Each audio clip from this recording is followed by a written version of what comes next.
Hello and welcome to the Coding Bytes. I am Abhishek Parmar, and in this video we are going to solve a question of TCS and QT which was asked on 27 October 2020 in slot 2. So the question is occurrences of the vowels.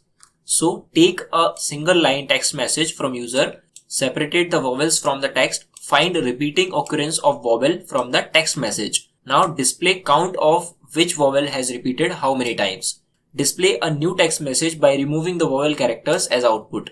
Display the output in the exact format shown in below example. After displaying count of characters on the next line, display the new text message on the next line. For example, hi welcome is new text message.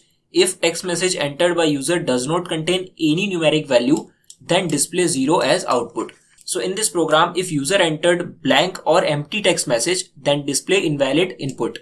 Message invalid input is case sensitive, so display it in exact format given. So for better understanding, just look at the first case. The input is hello welcome. So as you can see, in this hello welcome, A is coming 0 times, E is coming 3 times, I is coming 0 times, O is coming 2 times, and U is coming 0 times. So you'll have to display the occurrence of each vowel, and then you will have to display a new text message which will not contain the vowels. So from the hello welcome, you have removed all the vowels. So the new text message will become HLLWLCM.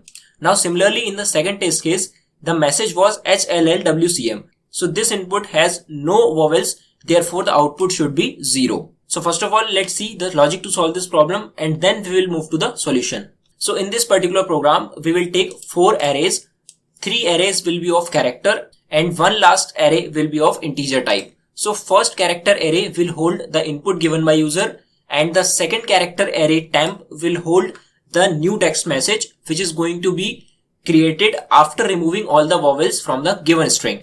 And then we are taking another character array which is V, which is going to store all the vowels, that is A, E, I, O, U. So you can also take 5 variables, but here I am taking an array so that I can access them very easily. Now after that I am taking an integer array count which is going to store the count of each vowel.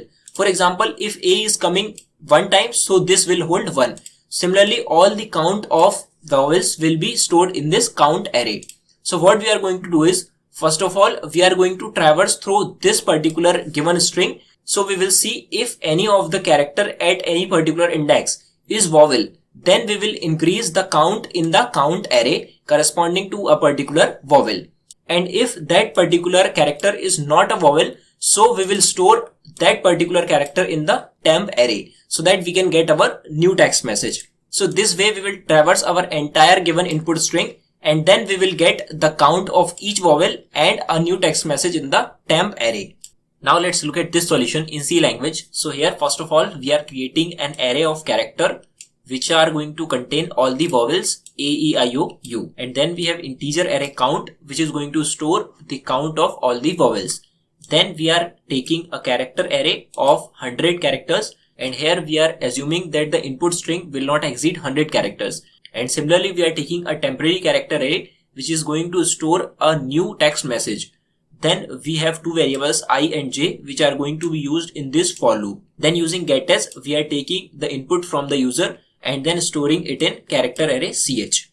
And then we are taking a variable int flag equals to 0. So this flag will help us to find whether any of the element in the count array is not equals to 0 or not. Now after that we have this for loop, and inside this for loop I is starting from 0, and this loop will iterate till I is less than the length of the input string.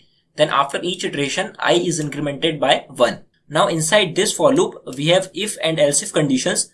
So in each condition we are checking whether ch of I is equals to any vowel or not. If any of the condition is true, then we will increment count of corresponding index in the count array. And if any of the condition does not match, then this else block will be executed, and because of that we will copy that particular character in the temp array at the jth index. Now here j was initially 0, and after this we will increment j by 1. So j will move to the next index, and similarly this loop will iterate till the length of input string. Now after completion of this for loop, we will execute temp of j is equals to null character. That means we are storing a null character at the end of our temp character array. Now after this we have a for loop which is executing 5 times And in this particular for loop, we are checking whether count of I not equals to 0. So if any of the element is not equals to 0 in the count array, then our flag will be set to the 1. And because of break, we will come out of this loop. So after that, we will check if flag double equals to 1, which means the input string containing at least one vowel. So in that case, this for loop will be executed, and in this for loop, we are simply displaying the count of the particular vowel.